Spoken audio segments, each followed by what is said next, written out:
All right, so the year is 2019.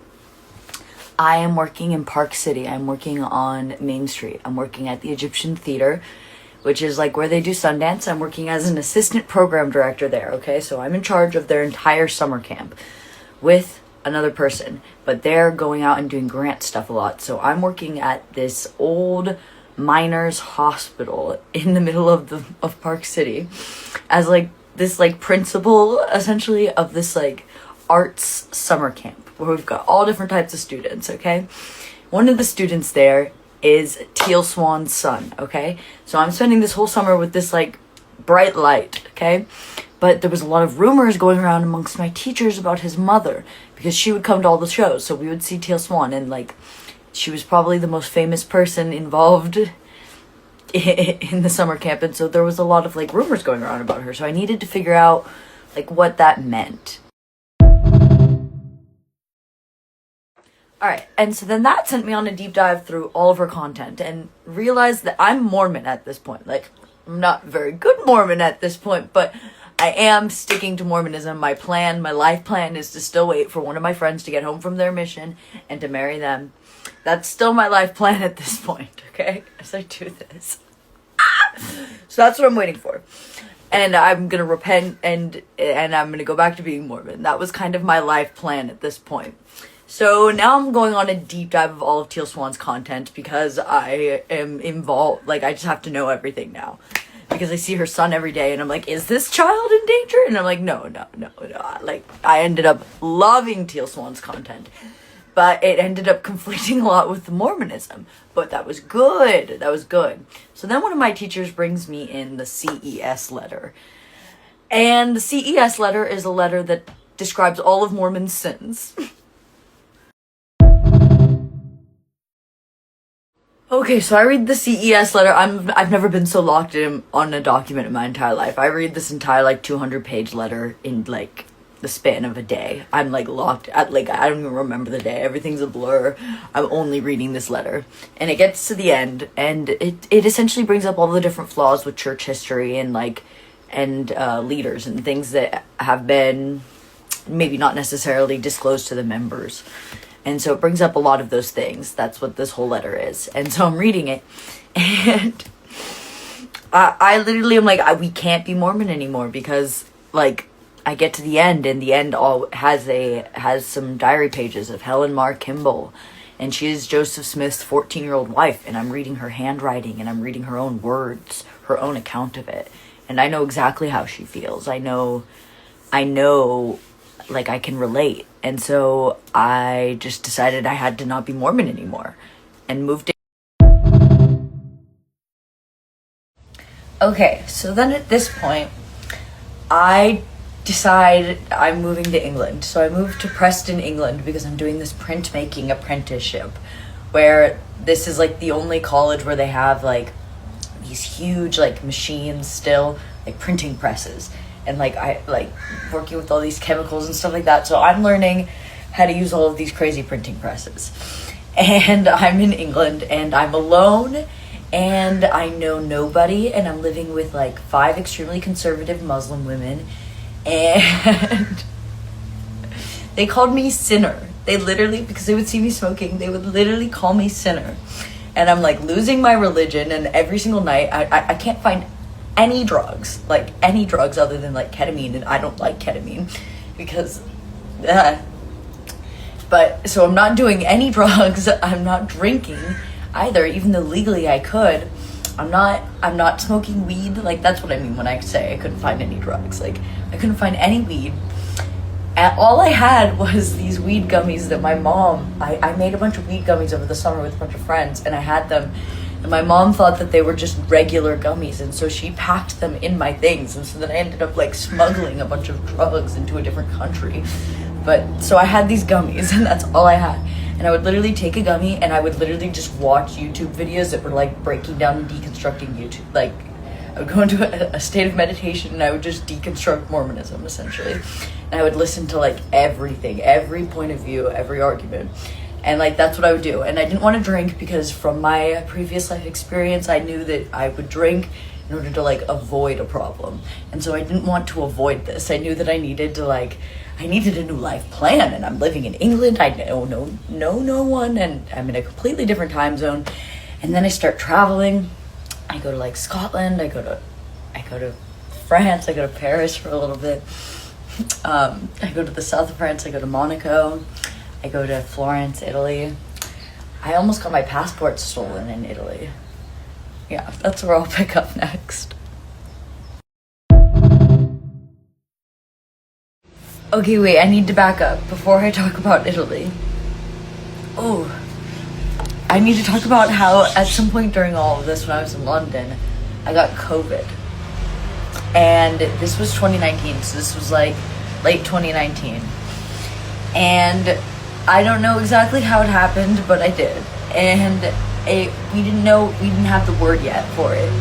And so I got the amount of things I got diagnosed with, it was crazy, but I literally, like, it was just, like, impossible.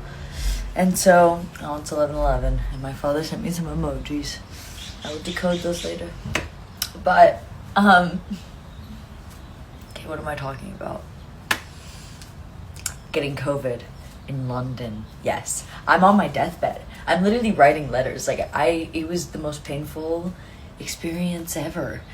But my body fought it, and I got help I went to, like, the ER. And, yeah. So, that's that part. I got COVID at some point during this. But here's the thing, I'm not mad that I got it then, because I literally have not got it since. I just haven't. There was at one point where the man that I was living with, my boyfriend at the time, he had it, my entire family had it. They all tested positive on Christmas, and I just didn't. So that's exciting. Back to Italy. But, yeah, I think I just, like, got, I don't know how to explain it. So, Italy. I'm in Italy, and I'm just walking, and all of a sudden I just, like, feel like something's off. And so I just turn around, and I see a pickpocketer, and he has my passport. And I just turn around and I say, "Hey, excuse me, sir, that's not yours." And so he just, like, looks at me, like, I don't know, he, like, almost started crying. I don't really know how to explain it. And he just, like, hands it back. And then everybody starts yelling at him in Italian. And the entire street is just all pointing at this one man yelling something. And it was crazy. But I got my passport back, so that's good. I don't know how I caught that, because I be a clumsy, like, normally I drop things and I don't even know. And why was he almost gonna cry? Like, what was he seeing? It was a whole thing. So, yep, that's 2019 for you. Then I moved back to Utah, and everything is different, because, like, everything I knew about reality wasn't true, and everything I knew about myself wasn't true, because I had been viewing it through this crazy Mormon lens. So now I'm coming back to college, and I'm like, oh my God, nothing I've ever thought, even in high school, like, nothing was ever true. And so I'm, like, having a meltdown about this, all right? And then everything gets shut down. It's a pandemic. And I start dating somebody.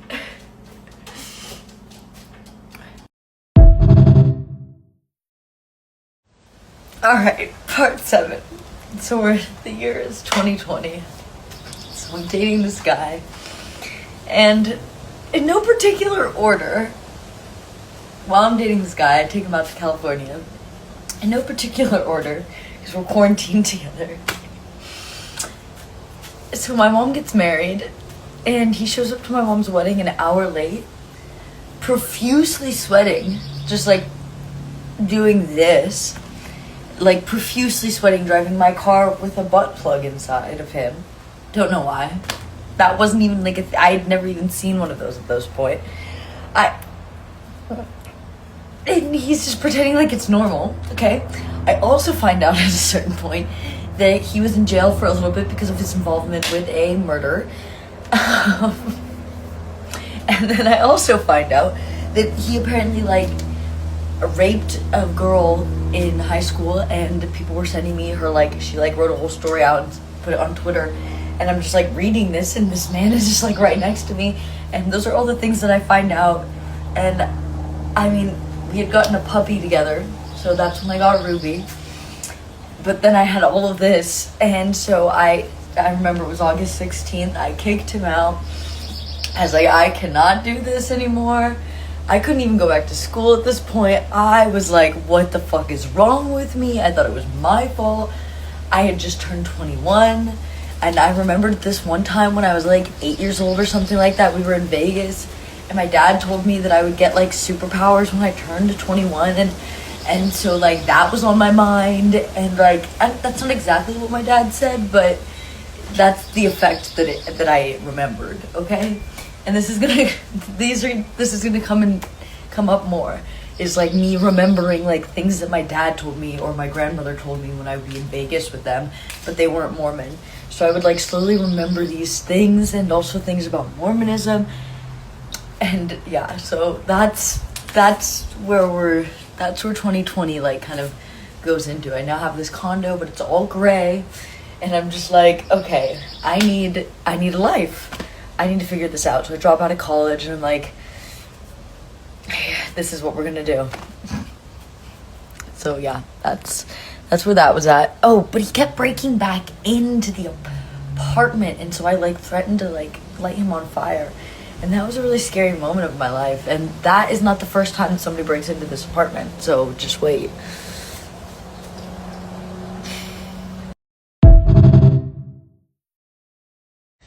Okay, so I am going to finish this series. I am committed to this. I am going to finish the rest of 2020. But something happened yesterday while I was filming all of this. Somebody that I will start talking about when I start talking about 2021, who I hadn't seen in 3.5 years, who I had blocked. I had him blocked on my phone number, but he found me through my stepdad, and so he came over and he got the rest of his things. And yeah, so this is part 8. Part 8 is the fact that my ex-boyfriend came over yesterday, and he told me to get ready for the best night of my life. Then he comes over, he talks to my stepdad for 10 minutes, and then he says he has to go to the skate park, and he leaves. And that makes sense. That's just like, that is our relationship in a nutshell. So I'm excited to talk about 2021 and the rest of 2020. Oh, but afterwards I literally just fell asleep. He came over and I literally just fell asleep. I've literally just been sleeping. It's like I got physically ill. So yeah, that's that.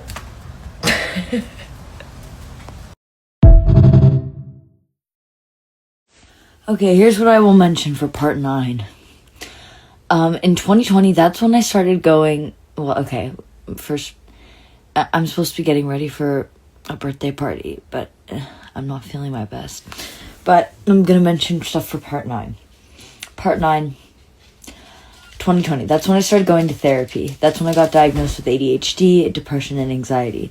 So at the beginning of 2020, I was going through, so when I started dating that guy, I was going through a bunch of different, meds, and, I was trying all these different things because my mental health, obviously, was not great.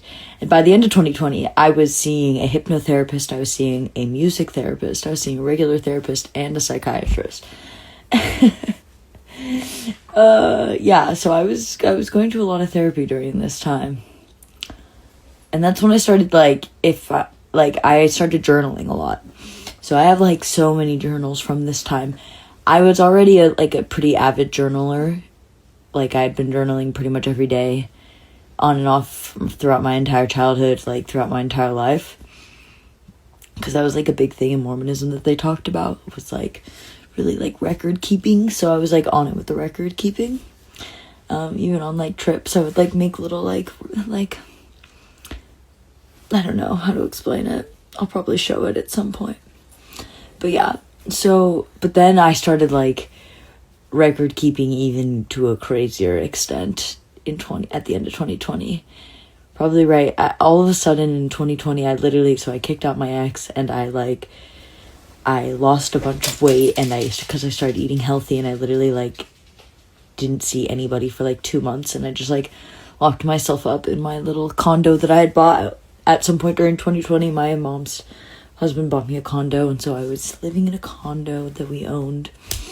So that's an important part of this story. I was living in it with that boyfriend, but then I kicked him out. So that's the setting, okay? This is part 9. Okay, now we're back to 2020. The year is 2020. Okay, I am living in this condo. And actually, I'm gonna back up a little bit, because some people could be like, well, Jenna, how did you end up with this terrible, awful, how did you end up in this terrible relationship in 2020?